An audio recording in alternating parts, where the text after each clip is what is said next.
से पशु पक्षी ये पाके एकला आवता रहता है, एकला आवे फल खावा है। इनके दो सत होए तो सांधे ने देखा है एमनो प्रसार नहीं करવો પડે એવી સીધ કોના પાસે આપણા પાસે એમની કિંમત આપણને થોડીક વાર કરવી પડશે। હવે આપણને આપણી ભક્તિ વિશે, આપણા નેમ વિશે, આપણી સુરક્ષા વિશે થોડીક વાર ભગવાનના મંત્રનું ઉચ્ચારણ કરીએ।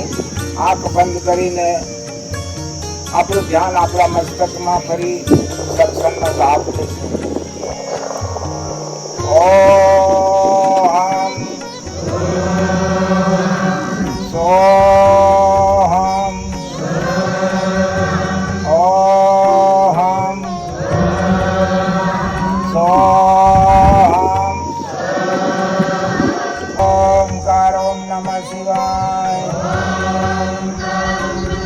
ओमकार ओम नमः शिवाय ओमकार ओम नमः शिवाय शरणो शिवाम शरणो शिवाम शरणो। ध्यान बाहर આપણો સુવાસ અંદર આવે તો આપણું ધ્યાન સુવાસની હાથે અંદર। इनके जो ओहम सोहम ना जाप जपी ले क्या करे जम तमने गुरु मया मतवाला गुरु मंत्र आगे से ओहम सोहम એટલે સુવાસ બહાર જાય, સોહમ અંદર આવે ઓહમ। તો એના સુવાસની હાથે ધ્યાનને પ્રયોગ કરવા કહેશે। સુવાસ બહાર આવે તો ધ્યાન બહાર આવે, સુવાસ અંદર આવે તો આપણું ધ્યાન અંદર લેવા કે પછી એની પાછળથી ઓમકાર ઓમ નમઃ શિવાય નો મંત્ર મહામંત્ર ઓમકાર ઓમ નમઃ શિવાય નો મંત્ર એમની પાછળ શિવા ઓમ શરણું, ફેર એમની પાછળ શિવા ઓમ શાંતિ। તો શાંતિ અને અશાંતિ આપણી ભેવી રહેશે। આ મંત્ર નો ઉચ્ચારણ કરવાથી આપણે અંદર શાંતિ આવે, આપણો ટેન્શન દૂર થાય, આપણી ચિંતા દૂર થાય, આપણો વિચાર બદલાઈ જાય। કોને પૂરા પ્રેમથી ને પૂરી ભાવથી પૂરી શ્રદ્ધાથી એમનો ઉચ્ચારણ આપણે કરવાનું। કેવી રીતે કરવાનું કે ધના ભગતને ઘેર બી નહીં હતું ઘઉંનું, લોક બધા એર મેર ઓરીરા બિયારણ અને ધનો ભગત ભજનમાં જાતો રહે તો એકદમ વિચાર કર્યો માંગીને ઘઉં લાવ્યો, બીના ઘઉં માંગીને લાવ્યો ને ભક્તાની હાથે ઓરવા હારું ખેતર થોડુંક સેટે હતું ત્યાં જઈને ખેતરને હેડે હોવ છોડી દીધું ને ભગવાને પરીક્ષા લીધી સાધુનું રૂપ લી કરીને ભગત કે 5 દંડનો ભૂખ્યો છે, હું આજ તારકા ભોજન કરવાનો છે। મહારાજે હેલો પાડ દીધો, ભગત ભક્તાણી ગમે ભાવે ને ભક્તાણી ભગત ગમે ભાવે। હું કરી ઘેર આટો સમાન કઈ અનાજ પાણી કઈ નહીં મળે ઘેર। મહારાજ મોહન માંગીયો ભૂખ્યો ખાયો। ભગતે હોલ છોડ દીધું દગડાને બાંધ દીધા ને ભક્તાણી કીધું ના ખેતર હેઠે તું લાકડા વીણ ફૂકેલા ટીટિયા દોડ દોડ ઘેર ગયો।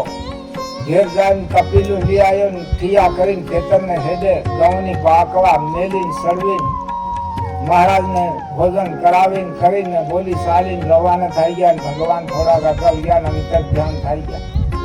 હવે ભગત વિચાર કર્યા બેહે ભક્તાણી હાથ ને ઘેરું મામા ભાવી રહ્યા લાવીને બાકવા મેલ્યા જમાડી રહ્યા તેરના બધા ભાવી રહ્યા કે અહીંયા ભગત જોગડા ખવાડીને જાય રહ્યો કે હે મારા ભગવાનની લાજ જાહે મારી ભક્તિની લાજ જાહે।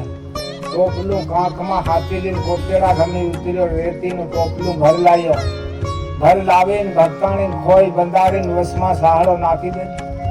આખો ધન ખેતર ઓરીને હાલનું પૂરું કરીને ઘેર જાય બલદુન મોર ઠોકીને છોડીને સારો આવ્યો। કેમ ઓરી રેતી? ભક્તિની લાજ ઢાંકી, ભગવાનની લાજ ઢાંકી તે ભગવાન મંડ્યો રેતીના ગમ ઉગાડ્યા। રેતીના ગમ ઉગાડ્યા ને મહિનો 15 દિન થયા ને સોહરા ગોહલા ગોવાવ કે ભગત કે ખાતર ભેળું કરીને ઓર્યું કોનું કે હું ઘઉં જોડા છે। પેલો કીધો મારા મજા લીયા કે રેતી ઓરી એમ કહતા ઘઉં જોડાયો હે। કરતા કરતા ઘઉં પાકી ગયા, ભજનમાં સાલ્યા કર્યો નહીં આવે। પછી ભગવાનને ફેર આવવું પડ્યો, ધના ભગતનો રૂપ લઈને ગામમાં ફર્યો ને ગાડક્યા જીવે ગાડે હાવી બન્યો ને વાડી વાડીને ઘેર લાવીને ઠીક દેતો. આવું સંતનું કામ છે. ભગવાન અગાઉથી પરંપરાથી કરતા લઈને આવે એ ત્યાર બી કરે. સંતની વહારે ભગવાન ઉભેલા છે, પણ આપણે અંદર ભરોસો, આપણે અંદર વિશ્વાસ, જી કરે એ મારો હરી કરે, એમના વગર કોઈની તાકાત નહીં મળે. એવો આપણે અંદર ભરોસો અને વિશ્વાસ. જ્યાં વિશ્વાસ છે ત્યાં વાસ, જ્યાં માન છે ત્યાં ભગવાનની હાન છે. તો આપણે અંદર માન વિશ્વાસ આપણે અંદર બરોબર રાખવાથી આ સુખી તો પરલોક સુખી. આવી ભક્તિ માતા આપણી અનપઢ સમાજમાં મળી તો ખૂબ ભાવથી સેવન સેવા બધું જ મળી રહેશે. આના શરીર વિશે બધું મળી રહેશે, પણ ભક્તિની લાજ ઢાંકવા શીખો તો પછી ભગવાન બી સંતની લાજ ઢાંકવા ઉભેલા છે. હવે અમારી વાણી વિરામ દી સમય થઈ ગયો. સંત લોકો બી દૂર દૂરથી આવેલા, મહારાજજી અમે બી દૂરથી. સદગુરુ